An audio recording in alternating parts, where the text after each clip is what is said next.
Hi everybody! First off, welcome to my craft room. Yes, you heard that right. You may know it's been several months since I made my last video. Looks like February. In that time, I was a little MIA because I bought a house and moved into said house, and I'm planning a wedding. So, but today I was watching a bunch of your Flosstube videos while cross-stitching, go figure, and decided it's time. Way past time, really. But, you know, better late than never, right? So, I don't even know where to start because it has been so long since my last video. That being said, I guess I'll just jump right in. This piece, it's still on the Q-snap, but I'll just take a little bit off so that you can see it. I had talked about this piece in my last video as being a Christmas present from my mom. Wow, birthday present from my mom. And I did not have the pattern to show you. So I'll show you the pattern first. Well, a picture of the pattern. This is a Rosewood Manor piece. It's my first Rosewood Manor piece. It's called My Token of Love. And I keep screwing it up and calling it Token of My Love, which it is not. It is My Token of Love. Hold on there. Okay. So it is My Token of Love, Rosewood Manor. So as you can see, lots of motifs and fun stuff like that I fell in love with when I was stitching Just Cross Stitching's Red Work Alsatian Heart, something like that. But I hadn't done a lot of motifs before that, oddly enough. But this one, you know, it's a lot of motifs. And I started this as part of Cross Stitch and Discuss's July Crazy 7. You may have remembered that I started the Crazy 7 back in January as well. And even though I hadn't finished all my January pieces, I just couldn't resist doing the July Crazy 7 as well. The cat's trying to get in. She's not allowed in the craft room because she would eat all the plastic. It's very strange cat. But anyway, Rose Manor. So I've been working on this one since July. I'm just going to cover our wedding date, but yeah. So I do not have far to go on this, as you can see. And this is part of the Cross Stitch and Discuss marathon that I'm stitching on today. So hopefully I'll be making a lot of progress on this today. We'll see. So that's that one. Many others as well. Okay. This is funny. So I love fall. Fall's like my favorite.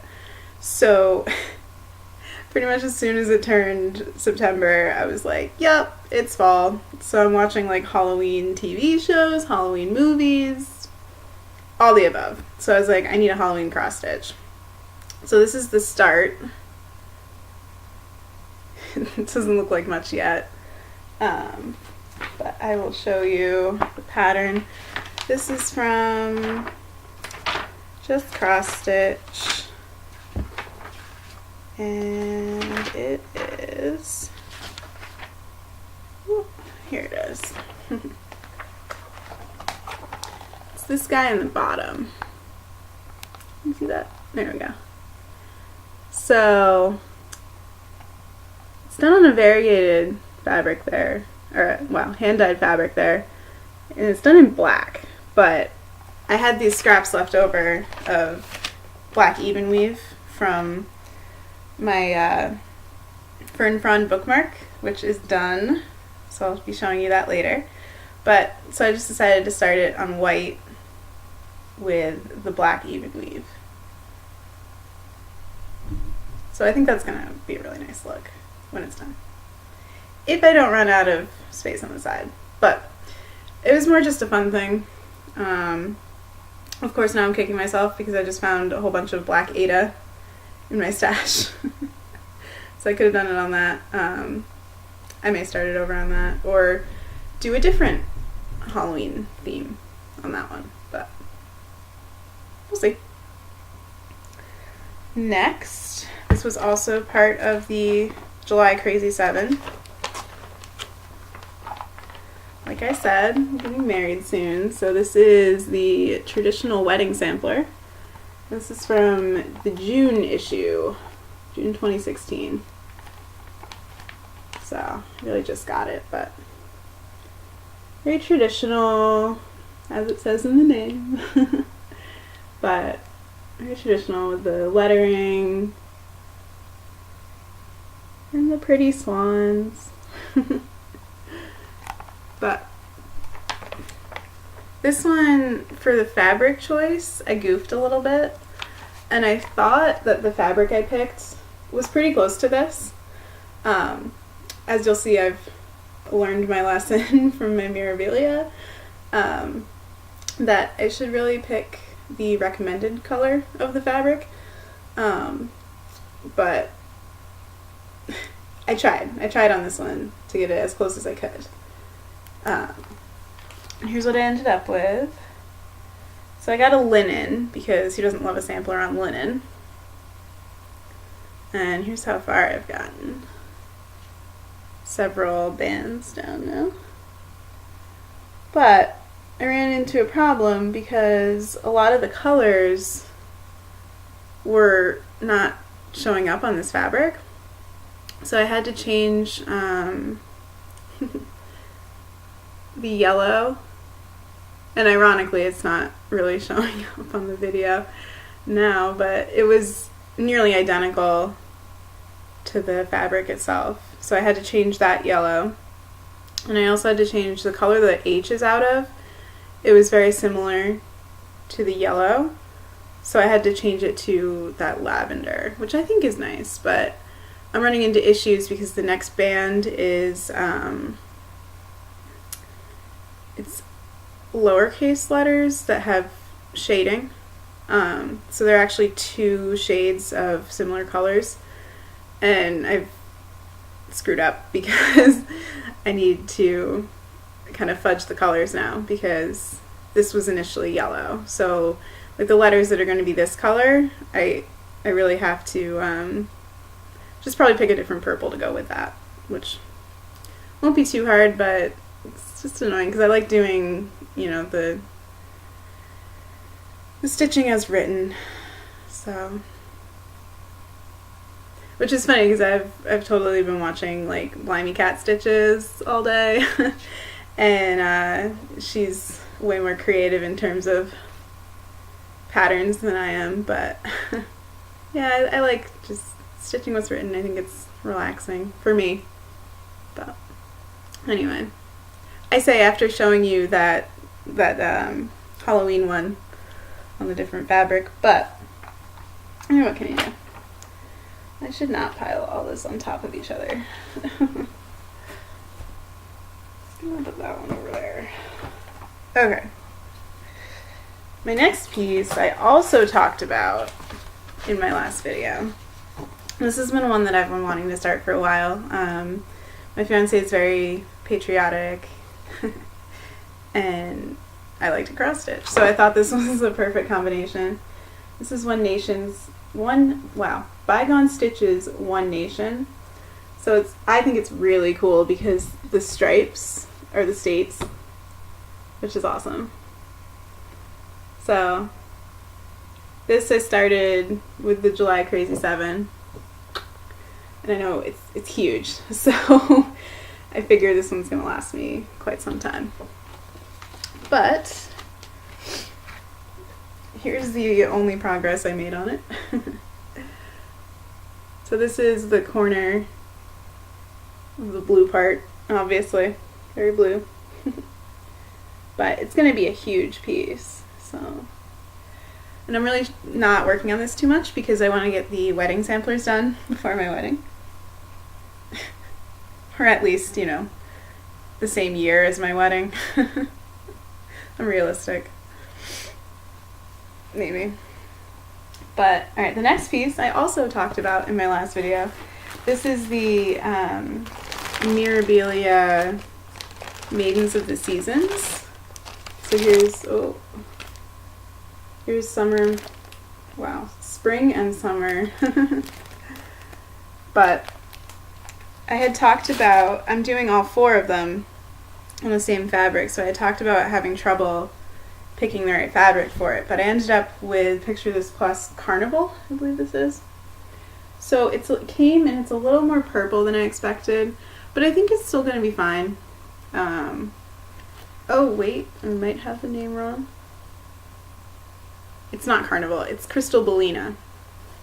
And I didn't have to buy the whole yard, because I realized I was doing my math wrong. So I was multiplying both dimensions of the women by 2, which I shouldn't have been, because they're all the same height, so I didn't have to go as high as I thought I did. But they're still going to be pretty wide. So as you can see, all I did on this one really is start it, because I still have my other Mirabilia that I'm working on, and I can't justify having 2 Mirabilias going at once. So I have to finish my lady with the yellow dress first before I can really delve into this, but, you know, unless I just wake up one day and decide I want to do this one. But. Okay. Next, these were also part of the Crazy 7.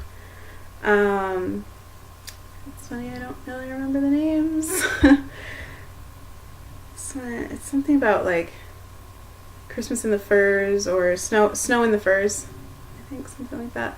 But it's from Just Cross Stitching, and it's a Christmas ornament. So I'm doing it 1/1 on linen, which is hard. I've never done 1/1 where I'm switching colors this much. So I need like an even smaller needle that I'm not sure exists. Because as you see, my back's getting kind of messy. Because it's one thread, so I can't do the loop method to start it. So I'm ending up having to, as you can see from the red on white transition down here, whoa, right there, I'm ending up having to, you know, do what I normally do, which is thread it through, but I have to do that to start and finish the thread. So I'm running into, it's getting kind of bulky back there, which is difficult. So this one I haven't really been working on too much, just for that reason, because it's a little frustrating. I was wondering if I should just do a tent stitch on it, and I think that would have gone better, because the crosses are getting a little stressed. I'll get really close. They just look stressed to me. Maybe that's because that's how I feel stitching on it, which isn't how it should be. So that one's been taking a back seat. This one was also part of the Crazy 7 starts, and ironically I probably should have done it 1/1, but it was going to be a pin keep for my mom, but it's kind of becoming a little juvenile, I guess, and I was hoping it would be more like primitive, but not, I don't know, it's just becoming a little like colorful and, you know, so I'm probably not gonna, if I finish it, it probably won't be for what I intended it for initially. I'll probably just make her something else for a pin keep. But it's from Just Cross Stitching, and I cannot remember the name of the pattern. Yeah, it's something like Primrose Maiden. Actually, I think that's it, Primrose Maiden. And I do not remember which Just Cross Stitching it came out of, but anyway, there's that. Alright, and then to get into some of my older whips that may be familiar to you guys. This one is called Be You to Others, and I'm trying to find the picture. Yeah, Yeah, Be You to Others sampler. So I love this one. I just think samplers are so pretty. Hillside sampling since the... But I just think samplers are so pretty and traditional. So I'm doing this on linen, 2/2. But I ran into a roadblock because everything...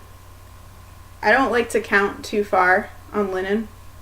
So everything connected I've kind of done already, because half of the threads that it calls for are anchor, which I don't even know where to buy. I'm guessing like 1, 2, 3 Stitch or ABC Stitch would have it, but I just haven't looked into it yet. So I got this far. So we have a house now, and this was during one of the cross stitch groups had an event where you counted your stitches, and it didn't matter like what stitches they were. So I was using this one because I happened to be working on it at the time, and then I realized that all the windows are tent stitch. So I mean, they took forever to do, but it was kind of cool because they counted, each tent stitch counted. So you know, a 4x4 square that would have initially been, you know, 16 cross stitches was way more. So that was pretty cool. And I love the effect it gives. It's like a shaded effect. But yeah, I've reached an impasse with this one because I need anchor. And I suppose I could just look at a conversion chart, but where this one is, it's a lot of specialty stitches actually. You see, like I learned how to do a satin stitch for the door. If you can see that. I'm not sure how good my camera resolution is there, and like the stitches for the roof are also kind of funky. So it's teaching me a lot of different stitches, which is cool. I just don't want to screw it up by using the wrong color. So we'll see. For now it's on hold until I can get the right thread for it. It's not like I'm hurting for things to stitch on, so.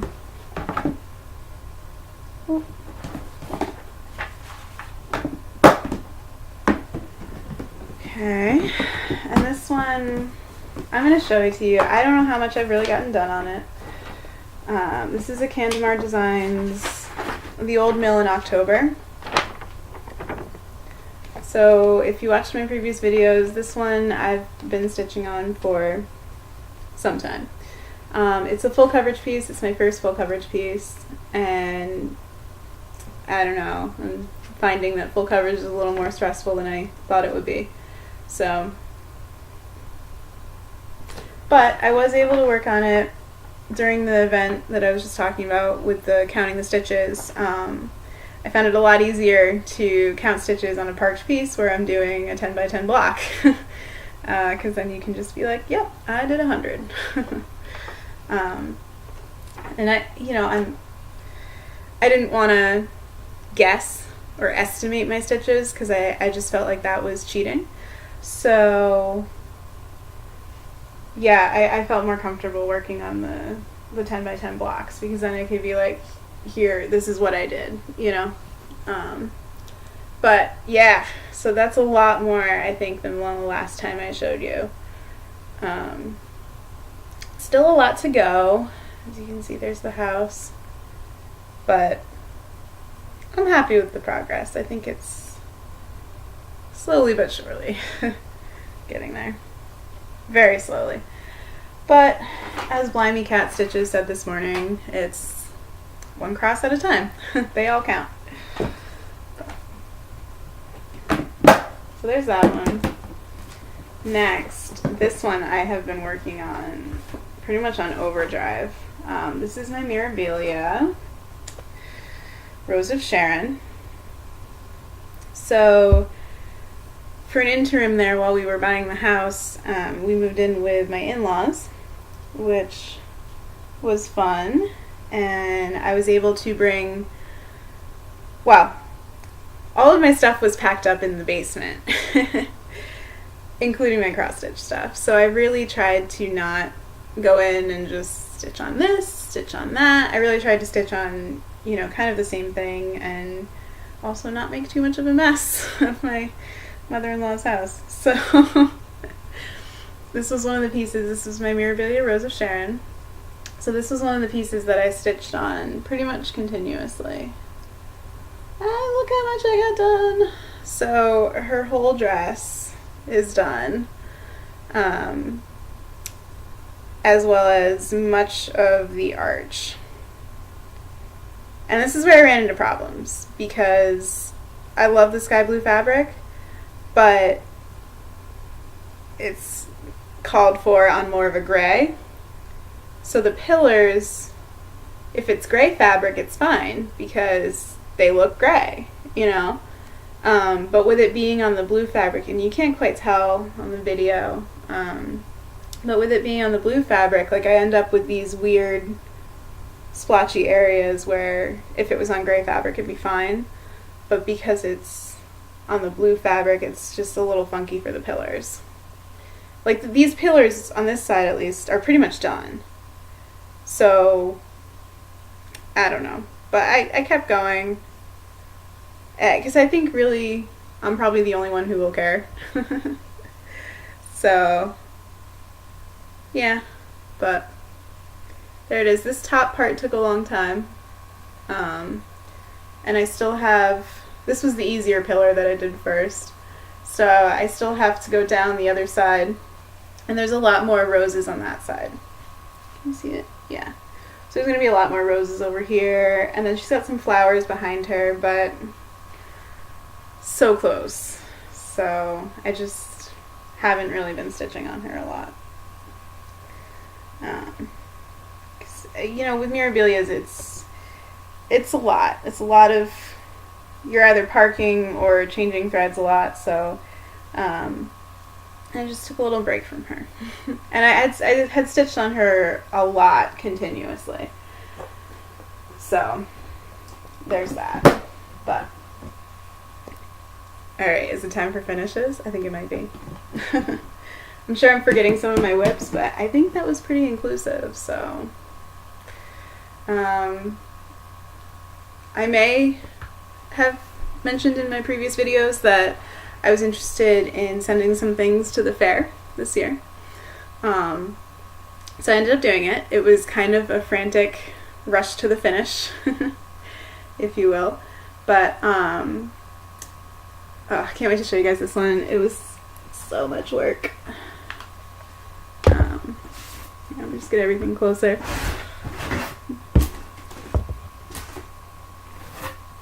But okay, so this one, you've seen it.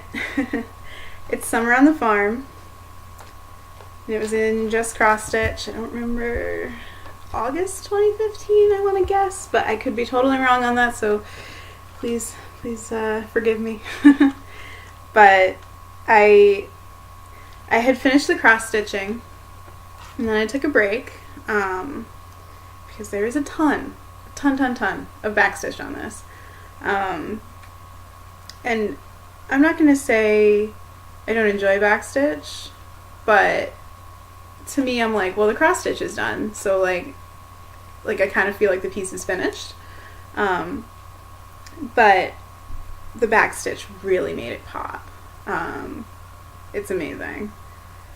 Just the change. I also learned how to do French knots on this piece. This was my first French knot piece. Also couching. Learned that on this piece. I'll show you. But I knew I wanted to put this one in the fair.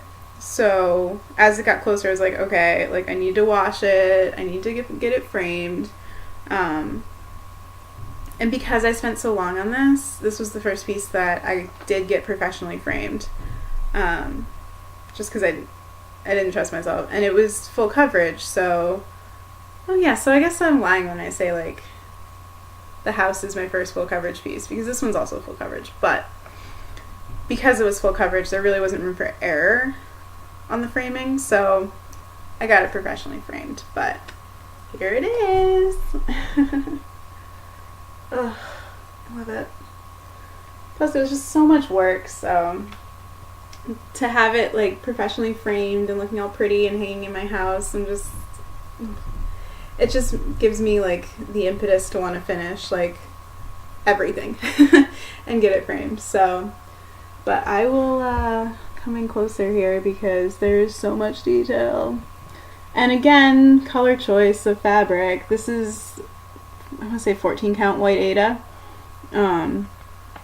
And originally the sky was not charted because it was stitched on like a sky blue fabric for the pattern, which I did not pay attention to initially. And then I was like, oh, the sky is not charted. So I did decide to, with the help of one of my groups for, I don't know if it was the counting challenge, one of my groups, I did decide to stitch the sky. And I'm happy I did because I think it kind of makes it. But here's the couching. Ooh, on the fence. I'm getting closer. So this is my first attempt, so be gentle. Or be kind, I should say. But yeah, I thought it was pretty cool, especially for my first attempt.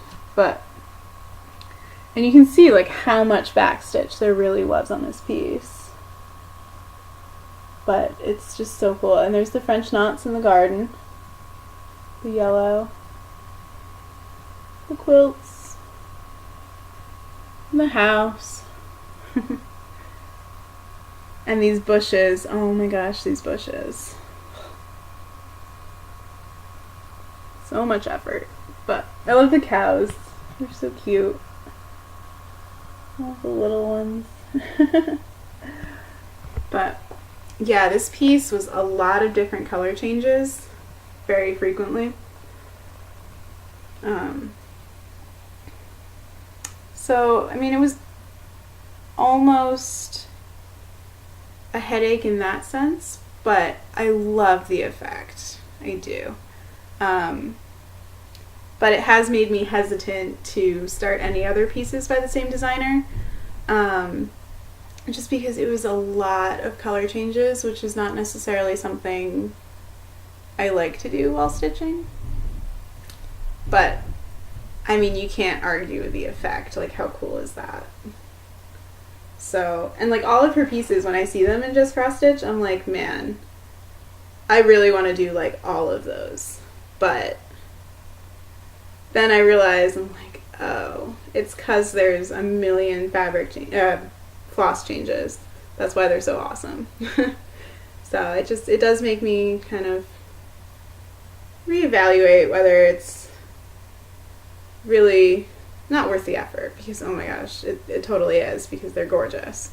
But, you know, if I'm looking for like an easy stitch, these are, her designs are not, not easy, but love the effect. So I'll just show you all the fair pieces and then I'll show you my ribbons.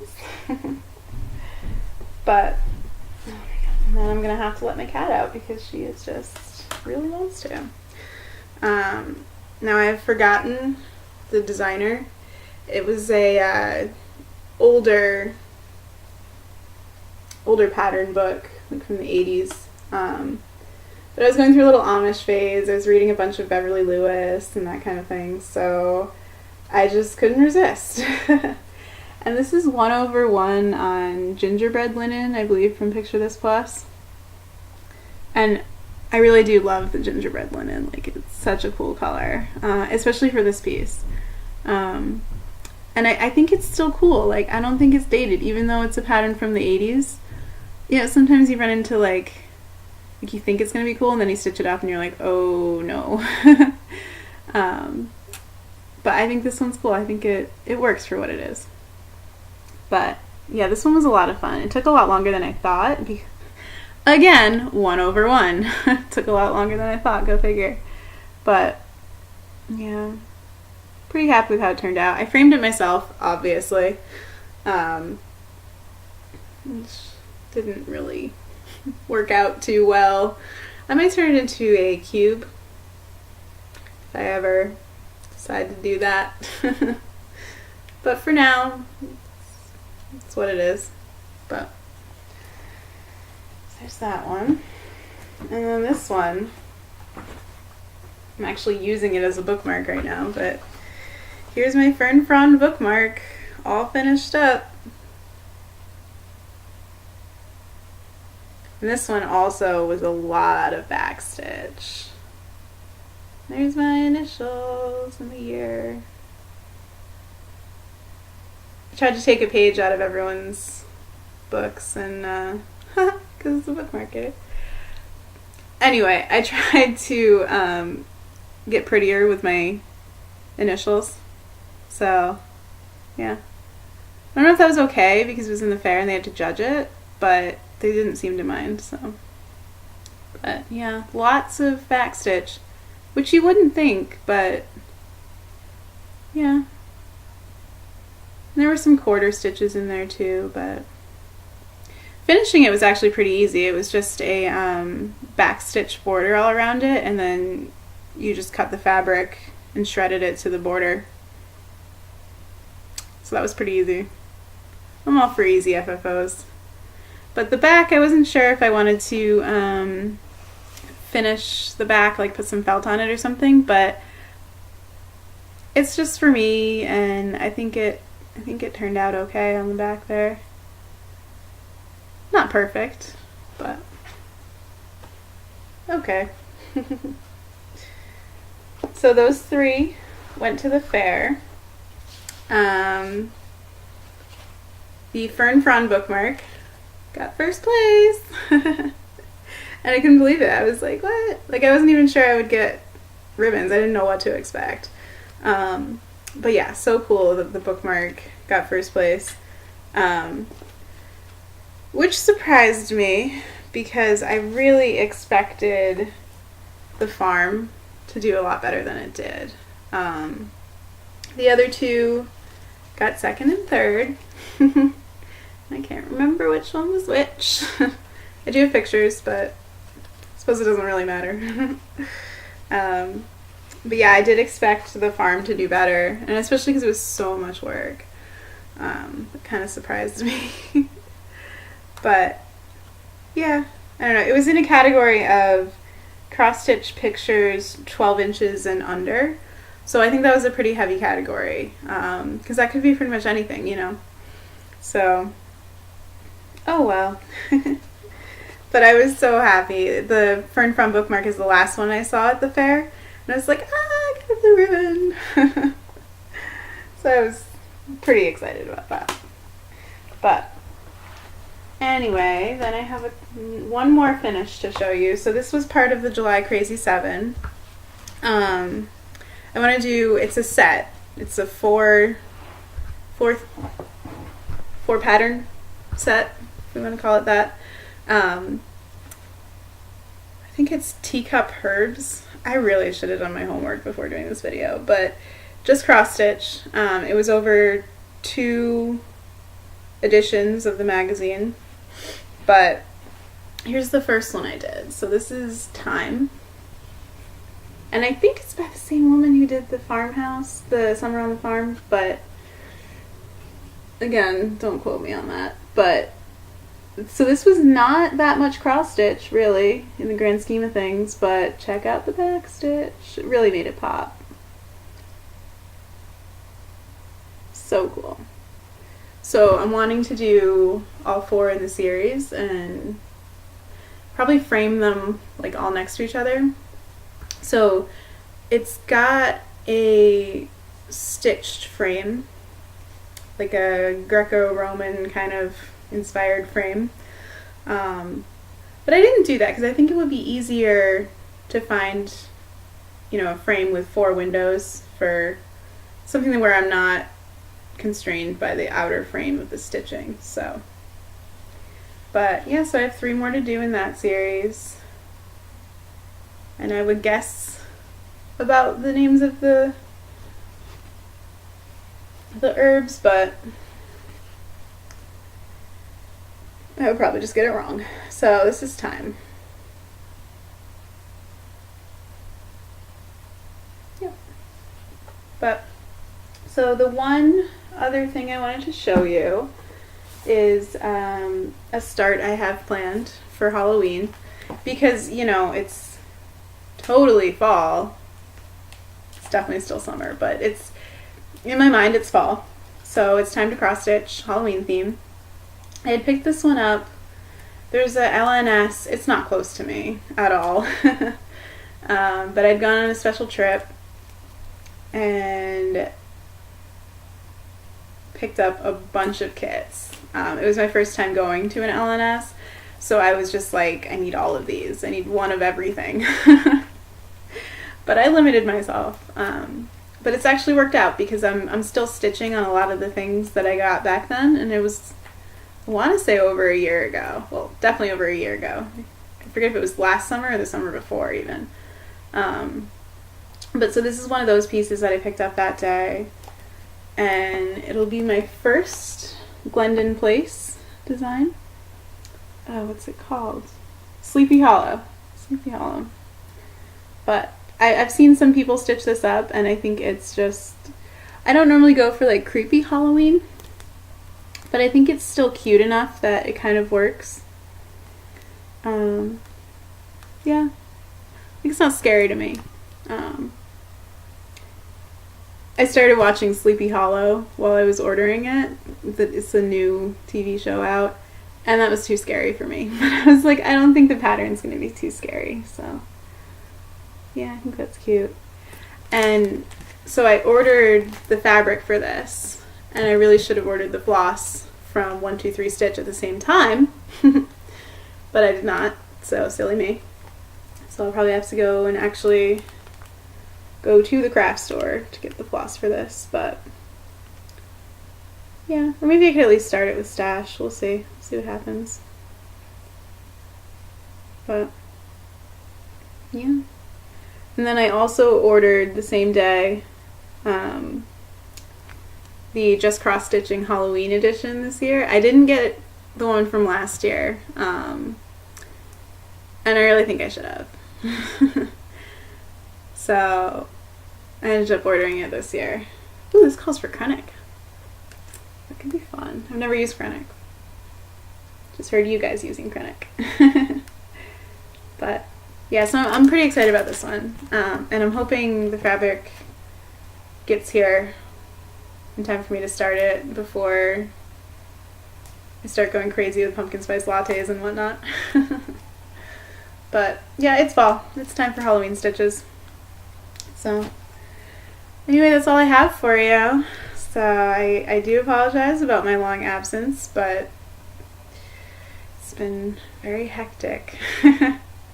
So I'd like to say I'll do another video soon, but kind of getting into crunch time with the wedding planning, so we'll see how it goes. But I will definitely still be cross-stitching. So either way, I'll probably have a lot of progress to show you next time. But thanks for watching!